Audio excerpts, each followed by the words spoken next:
నమస్తే TV triple 9 news ఇక వార్తల్లోని వివరాలు చూద్దాం. భద్రాద్రి కొత్తగూడెం జిల్లా ఇల్లందు మున్సిపాలిటీ మహబూబాబాద్ ఎంపీ అభ్యర్థి మాలోత్ కవిత విజయాన్ని ఆకాంక్షిస్తూ 15, 16, 17 వార్డులో మాజీ MLA Haripriya Nayak, senior BRS నాయకులు దిండిగల రాజేందర్ ఆధ్వర్యంలో ఎన్నికల ప్రచారంలో పాల్గొన్న బీఆర్ఎస్ నాయకులు, కార్యకర్తలు.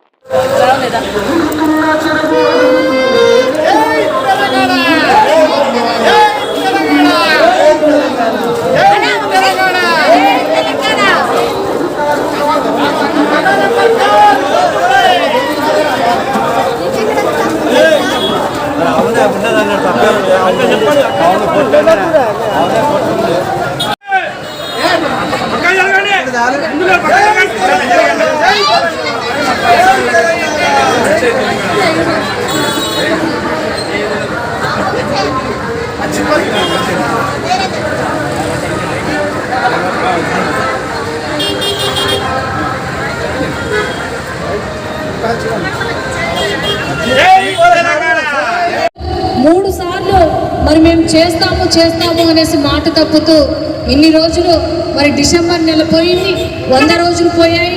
మళ్ళీ ఆగస్టు 15వ తారీఖు అనేసి మరలా ఇంకొక డేట్ ఇవ్వడం జరిగింది. ఒకసారి ఆలోచన చేయాలి. గతంలో ఇదే మున్సిపాలిటీ ఎన్నికలు జరిగినప్పుడు ఇల్లందు మొత్తం చీకట్లో ఉండే, నీళ్ళ సమస్యతో అల్లాడుతుండే. కానీ కేసీఆర్ గారి నాయకత్వం ఇబ్బంది పెడుతూ ఉంటే మరి ఎక్కడ ఒక్క ఇల్లు కూడా చెక్కు చెదరకుండా కేసీఆర్ గారి నాయకత్వంలో వారి సహకారంతో ఆనాడు ఆంబజార్ రోడ్ని కూడా బ్రహ్మాండంగా తీర్చిదిద్దుకోవడం జరిగింది.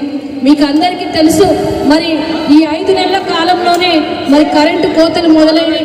గతంలో కాంగ్రెస్ ప్రభుత్వం ఉన్నప్పుడు ఏ విధమైనటువంటి పరిస్థితులు ఉండేనో మళ్ళీ అవన్నీ కూడా మొదలయ్యి మళ్ళీ మనం మొదటికి వచ్చాము.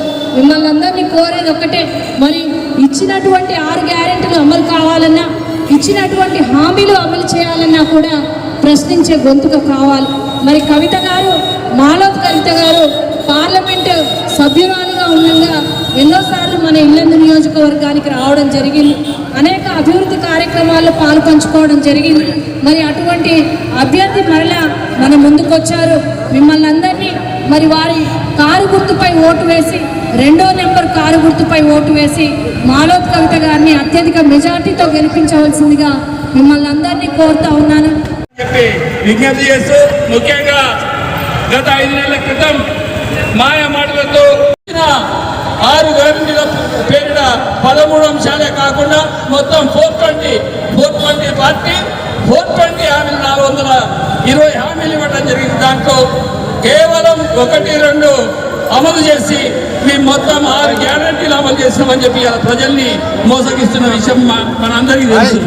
వార్తలు ఇంతటితో సమాప్తం. మళ్ళీ తిరిగి ప్రసారం అయ్యే టీవీ ట్రిబుల్ 9 న్యూస్లో కలుద్దాం. అంతవరకు సెలవు.